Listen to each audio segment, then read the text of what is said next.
तो दोबारा वो मुझे बड़े एंडेयरिंग लगे।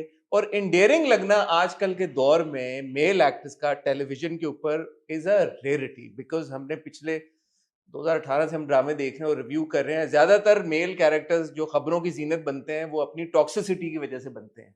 और हेयर कम्स दिस गाय जो अपनी एक खूबसूरत सी मुस्कुराहट, थोड़े से डिंपल नजर आ रहे हैं, थोड़े से मतलब उनके खूबसूरत एक मुस्कुराहट है उनके चेहरे के ऊपर, और बस लोग उनके दीवाने होते जा रहे हैं। तो मैंने सोचा यार इनका तो इंटरव्यू करना बनता है और पता करने की कोशिश करनी चाहिए कि इनमें कौन सा ऐसा जादू है इनके पास कि इनके जो एंडेयरिंग कैरेक्टर्स हैं वो बावले नहीं लग रहे, बावले होने के बावजूद, लेकिन इतने मजेदार लग रहे हैं। सो मेरे साथ इस वक्त मौजूद हैं बहुत ही टैलेंटेड और बहुत ही, अभी मैंने जब उनको करीब से देखा तो extra good looking Dorab Khalil. अस्सलाम वालेकुम दुराब, कैसे हैं आप? वालेकुम अस्सलाम and thank you very much. वो सबसे पहले वो जो सबसे ज़रूरी चीज़ होती है, अपने शो पे बुलाने के लिए शुक्रिया।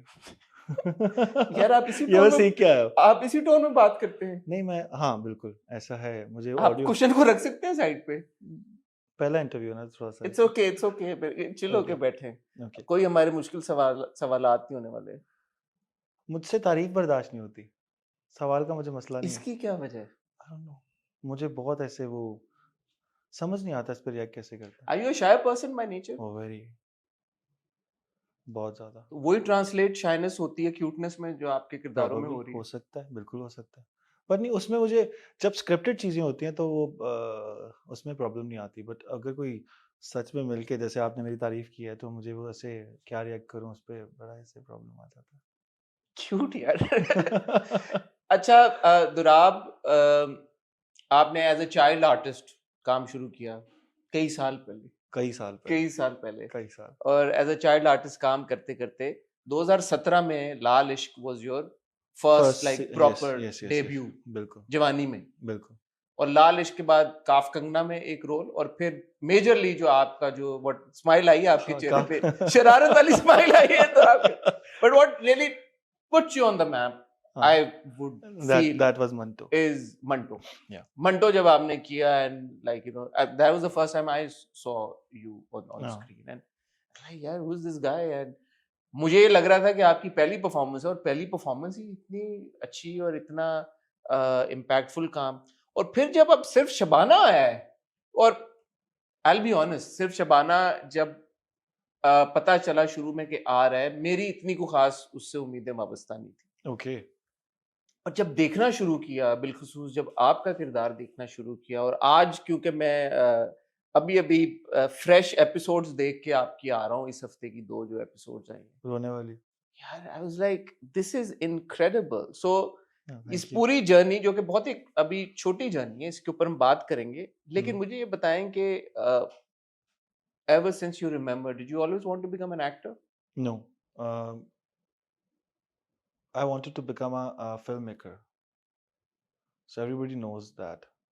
Even बेग साहब, जो मंटो वाले हैं, नदीम बेग साहब एंड आबिस भाई, और जो भी मुझे लोग जानते हैं, they know that. But acting एक वो चीज़ थी कि मुझे इसका एक पार्ट लगता है मुझे। एक समझ लें कि डिस्क्राइब नहीं कर सकूँगा, मैं इसे एक्सप्लेन नहीं कर सकूँगा। बट येस, एक्टिंग कहीं थी, बट ज़्यादा मेरा इंटरेस्ट था बिहाइंड द कैमरा। लेकिन आप बिहाइंड द कैमरा तो गए ही नहीं, ये गए अभी? नहीं, मैंने कुछ शॉर्ट फ़िल्म्स बनाई थी और ऐसे बैक इन लाइक 2020। सो उसमें था बट बहुत ज़्यादा नहीं। What kind of short films were these? Romantic. मैं देखना चाहूंगा यार आपकी शॉर्ट फिल्म। हाँ, ज़रूर। आप लिंक शेयर करेंगे हमारे साथ? हाँ, हाँ, डेफ़िनिटली, हम चलाएंगे, हम शेयर करेंगे आप। डेफ़िनिटली। तो फिर एक्टिंग की तरफ आप कैसे आ गए? तो आपने कहा कि एक कहीं पे सिरा मिलता था अदाकारी का, तो क्या you were pushed into it, no, fate no, ले गई नो, नो, आपको, नो, नो, नो। हाँ, कैसे हुआ? फेट हो सकता है। ओके, सो क्योंकि शुरू में अगर हम लालिश के टाइम की बात करें, तो तब मुझे अट्रैक्ट करती थी एक्टिंग। मैं चाहता था कि मैं एक्टर बनूं। बट उसके बाद जब काफ कंगना आई, तो उस वक्त मुझे बिल्कुल नहीं पता था कलर ग्रेडिंग और ये सारी चीज़ें, कैमरा वर्क सारी, जो भी इससे रिलेटेड होती हैं फिल्म मेकिंग से। तो कहीं उस पे बहुत चीज़ें ऐसी थी जिन पे सवाल हुआ। तो फिर मुझे लगा कि मुझे ना इन पे ध्यान देना चाहिए। सो जब मैंने एक्सप्लोर करना शुरू किया तो मैं कैमरा एंथुसियास्ट एक जिसे आप बंदा कह सकते हैं, सो उसमें ज़्यादा ध्यान हो गया, एक्टिंग वाली साइड से कम हो गया। सो वही मसला हुआ कि लालिश के बाद मंटो का, मेरा ख्याल मंटो 2025, लालिश 2017, या सो 8 साल का डिफरेंस आया। और क्योंकि मैं लाहौर में था, एक तो वो वजह थी कि मैं एज एन एक्टर इसको नहीं चला सका ज़्यादा।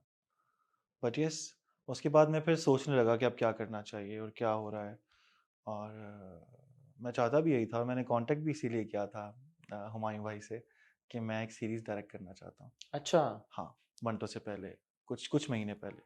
Like a drama serial, series, series 6 series episodes. कहाँ जानी थी? यही उन्होंने मुझे बोला, उन्होंने कहा कि अभी तो तुम्हारे पास कोई प्लेटफॉर्म नहीं है ऐसा कि तुम जिस पे सीरीज़ को चला सको।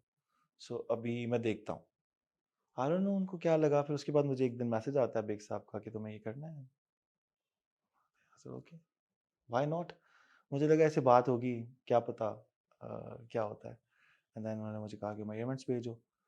सो करते करते फिर मंटो के सेट पे। ऐसे ही बस आप पहुंच गए हाँ, मंडूर। बहुत रैंडम था।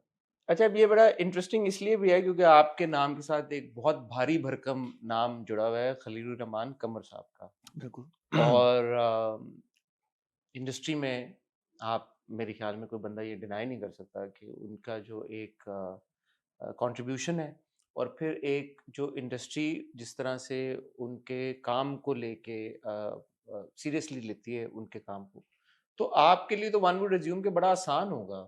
जैसे आपने फ़ोन उठाया, आपने हुमायूं सईद को फ़ोन करना या हुमायूं सईद से बात करना, लोग, ये तो हर बंदे के पास ये अपॉर्चुनिटी नहीं होती। तो वो जो पूरी डिबेट आ जाती है फिर नेपोटिज्म वाली और ये वो, where do you stand on that? Do you acknowledge कि हाँ यार, it was fairly easy for you because you're Khalil Rahman कमर सन? ये बिल्कुल ऐसे एक डिफरेंट बात है। अच्छा, या एक्सप्लेन इसका करें। उल्टा है। So it took almost 8 to 9 years कि मुझे हुमायूं भाई से बात करनी पड़ी। It took 8 years। अगर कोई इस चीज़ को इतना सफ़र बर्दाश्त कर सकता है तो Why? What was happening in those 8 years? Because Humayun भाई बिल्कुल ऐसे हैं जैसे अ, एक फैमिली है। पर मेरा उनका इंटरेक्शन बिल्कुल सलाम दुआ का था।